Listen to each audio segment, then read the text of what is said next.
उद्यान के बाईं ओर ले जाना चाहूँगा, जहाँ एक बिल्डिंग में कुछ वर्कर काम कर रहे हैं। और ये क्या, लोगों को चिल्लाने की आवाज आ रही है, बिल्डिंग का हाथ दर्द कर रहे हैं। लगता है कई लोग बिल्डिंग में संकटमय स्थिति में फंस बाहर आया और अग्निशमन के। इसी बीच आप देख सकते हैं कि अग्निशमन दस्ता घटना स्थल पर पहुंच चुका है। पहाड़ी प्रभारी ने अग्निशमन दस्ता के पहाड़ी प्रभारी ने सूचना देने वाले से घटना के बारे में पूछताछ किया और तुरंत ही 2 रेस्क्यूअर BSA गाइडलाइन और सर्च लाइट के साथ बिल्डिंग के अंदर प्रवेश कर सर्च एंड रेस्क्यू करने का आदेश दिया। आप देख सकते हैं कि बिल्डिंग के अंदर से सर्च ऑपरेशन किया जा रहा है और सीट टैक्सी द्वारा जिसका लगातार कंट्रोल किया जा रहा है। इसी के बीच पहला कैजुअलिटी को आग लगी बिल्डिंग से बाहर लाया गया, जिसे वहां मौजूद रेस्क्यूअर के द्वारा क्राइडल मेथड से रेस्क्यू किया जा रहा है। जब कोई घायल व्यक्ति का वजन कम हो या छोटे बच्चे हो और घटना स्थल पर एक ही रेस्क्यूअर मौजूद हो, तो घायल व्यक्ति को दोनों हाथ की मदद से गोद में उठाकर सुरक्षित स्थान में पहुंचाया जाता है। बिल्डिंग के अंदर लगातार सर्च ऑपरेशन जारी है। घायल व्यक्ति को एम्बुलेंस की मदद से हॉस्पिटल के लिए रवाना किया जा रहा है। इसी बीच दूसरा कैजुअलिटी को भी बिल्डिंग से बाहर लाया गया, जिसे 2 हैंड सीट मेथड के द्वारा रेस्क्यू किया जा रहा है।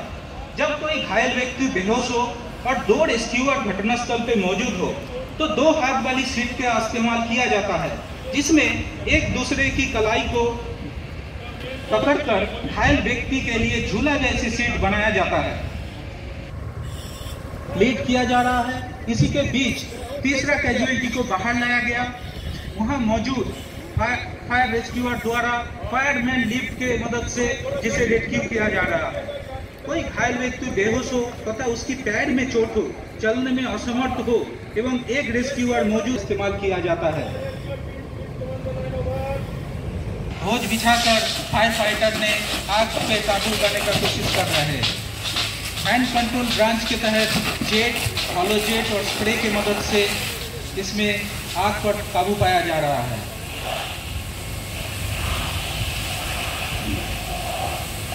आप सबों को मैं बताना चाहता हूं कि बीते 1 वर्ष के अंदर CRC फायर विंग ने 166 फायर कॉल अटेंड किया।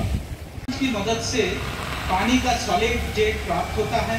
ये एक बुनियादी ब्रांच है जिसका उपयोग आमतौर पर अधिकांश फायर ब्रिगेड द्वारा किया जाता है। आपके समक्ष प्रस्तुत है शॉर्ट ब्रांच डेमोन्स्ट्रेशन। दूसरे ब्रांच डेमो में लंदन पैटर्न एक हैंड कंट्रोल ब्रांच है जो कि मल्टीपर्पज काम में यूज होता है। फायर फाइटिंग के दौरान इस ब्रांच को जेट, हलो जेट, स्प्रे तीनों प्रकार से इस्तेमाल किया जा सकता है। फायर फाइटिंग के आवश्यकता के अनुसार फायर फाइटर ने जेट, हलो जेट और स्प्रे तीनों प्रकार से इस ब्रांच का यूज कर सकते हैं। आपके सामने कूड़े में बिना अंदर गए चारों तरफ से पानी का स्प्रे कर आग को आसानी से बुझने में मदद करता है। प्रदर्शन रिवॉल्विंग ब्रांच का।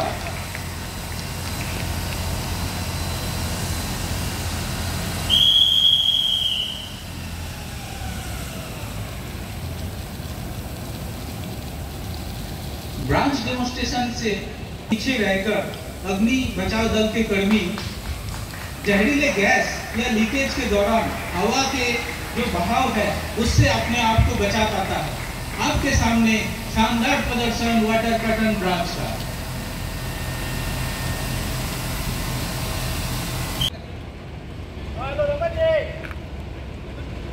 टेक्नीशियन कोई भी सेफ्टी प्रिकॉशन ना लेकर ट्रांसफार्मर को ठीक करने की प्रयास कर रहे हैं।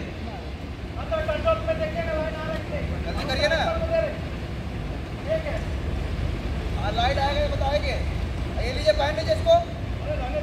ट्रांसफार्मर में 2000 लीटर ऑयल का प्रयोग किया जाता है। जिसके लिए फिक्स्ड फायर फाइटिंग इंस्टॉलेशन का होना अनिवार्य होता है।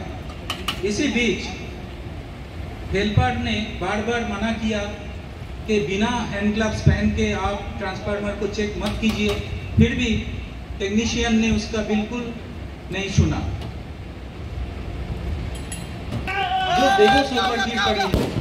इसी बीच हेल्पर ने उसको प्राथमिक उपचार देने का कष्ट कर रहा है तथा फायर कंट्रोल रूम में सूचना देने का प्रयास कर रहे हैं। ट्रांसफार्मर का उपयोग इंडस्ट्रीज में बहुतायत में होता है, जो कि विद्युत स्थानांतरण। ट्रांसफार्मर में वेलोसिटी करंट का प्रभाव होता है। इनमें अग्नि से बचाव हेतु fixed fire fighting system installation करना अनिवार्य होता है। इसी बीच अग्निशमन दस्ता घटनास्थल पर पहुंच गया। तुरंत ही अग्निकर्मियों ने घटनास्थल पर पहुंचकर स्ट्रेचर की मदद से कैजुअलिटी को रेस्क्यू किया और अग्नि वाहन से डिलीवरी होज लगाकर एक लाइन बिछाकर फोम मेकिंग ब्रांच और एक यूटिलिटी फोम कंपाउंड के सहायता से फायर फाइटिंग का शुरू किया। साथ ही fixed fire fighting installation automatic शुरू होने के कारण आग को प्रारंभिक अवस्था में ही काबू कर लिया गया।